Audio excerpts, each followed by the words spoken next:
bunch of these things during residency. I wasn't really sure what to call them, essays or poems, and I've been told by someone else that I should call them prose poems, so that's what I'm going to call them. The first one is about a friend and teacher, and it's called Progress.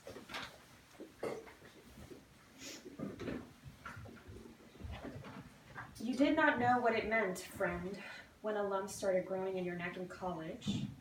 But now, over a decade later, that node, gnarled and dead, a new immune system churning in the pulp of your bones, you sit across the table from me wearing green scrubs, humble and bright.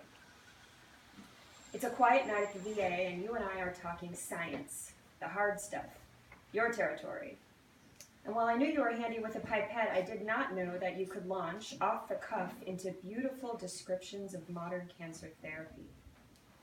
It's microscopic warfare. Let's subdue this overzealous enzyme. Let's unleash a lymphocyte army. Let's enlist antibodies that sail with great precision toward their targets. And the more you talk, the more I lean forward, feeling very conscious of how, thanks to you, old pieces of knowledge rusted from years of disuse are flying together like magnets from remote corners of my mind and taking cohesive shape. Consider the average prostate cancer, you say, turning over a sheet of paper and sketching as you go. This was my favorite part of your monologue. It feeds on hormones, so shouldn't chemical castration starve it to death?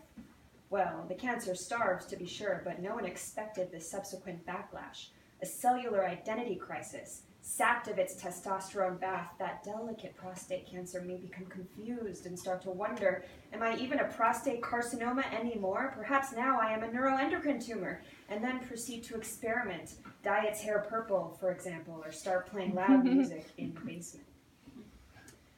Sadly, these rebellious growths, deprived of their hormonal lifeblood by oncologists, are more vicious and resistant to therapy than ever before. Conundrum. But science keeps moving, doesn't it, friend? It's a stalling game. We whack the mole with our molecular mallets and wait for it to change positions and rise again. What new mallet will you build? How far could we go? Some speak of a cure, and while I hate to talk about cancer that way because cancer is so many different things, I sometimes dream up a cancerless world. Can you picture it now? What do you see? I see oceans of people with dementia, and the brain, oh man, that one might take a bit longer to figure out.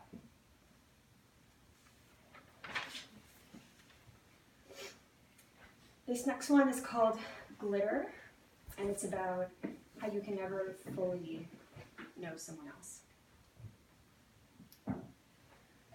Goodness gracious, Annie, you smoked so much crack. Your blood pressure is soaring, up, and away in the 200s. The red number blinks urgently on the monitor, and I feel a pang of discomfort, knowing the clenching pipes of your arteries are transmitting that brute force to your brain, which is swelling in protestation. You are sedated and on mechanical ventilation in the ICU, and when I examine you, I notice your gold glitter nail polish, the only hint of playfulness in a room of blue and gray, and the lice in your hair, which is fair and thin and matted to your scalp. Your arteries surrender easily to our medications, the pipes unclench, permitting your brain to shrink back to its usual size. But the lice, on the other hand, are far more difficult to treat. The nurses go to work on you, taking turns vigorously shampooing your scalp and sliding a comb through your hair. On the third day, you wake up and slur your name.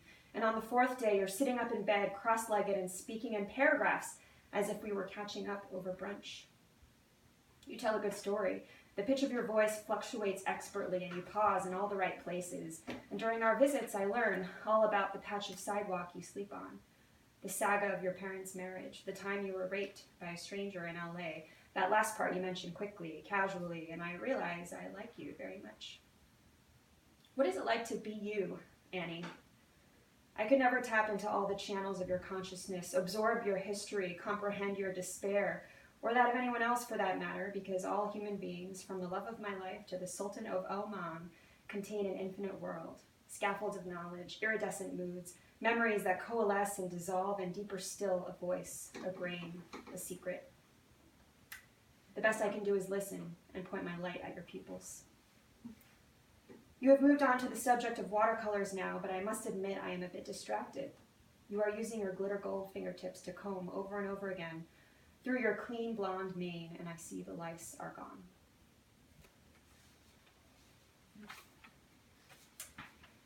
This is the last one. It's called Autopsy, and it's about doubt.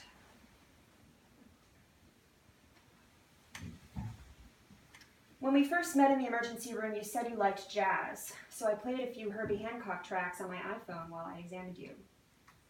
There was a blood stain in the corner of your left eye. At the time, I did not know it was a harbinger of things to come, that you had already started to bleed internally, a special, sinister type of bleeding where the blood literally begins to curdle, and that within days you would be unconscious in the intensive care unit on mechanical ventilation with a grid of electrodes covering your bald head like a helmet.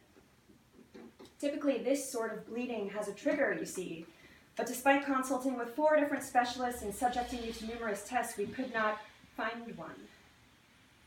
During one of my 28-hour shifts, I watched helplessly as you grew sicker and sicker, and when I arrived home, I sat alone in my bedroom thinking of you, the mocking daylight filtering through the blinds. When I finally did get to sleep, my dreams were suffused with numbers, your labs, and nonsensical thoughts related to your condition.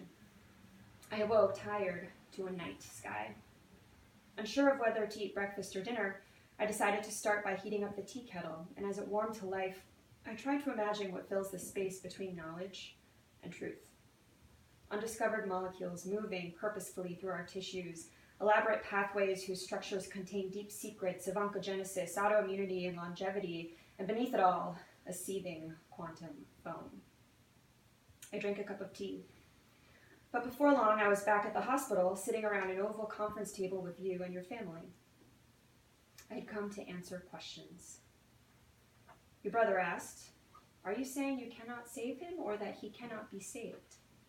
And I had to pause to consider the difference. When you died, I was relieved your family requested an autopsy. They were not the only ones who needed closure.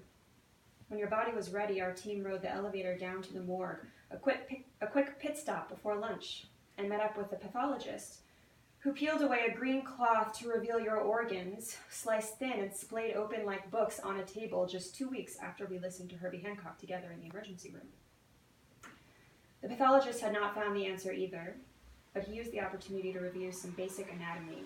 Here was the tube of your esophagus, the ridges of your stomach, the trampoline valves of your heart. Here was your dense, jaundiced liver.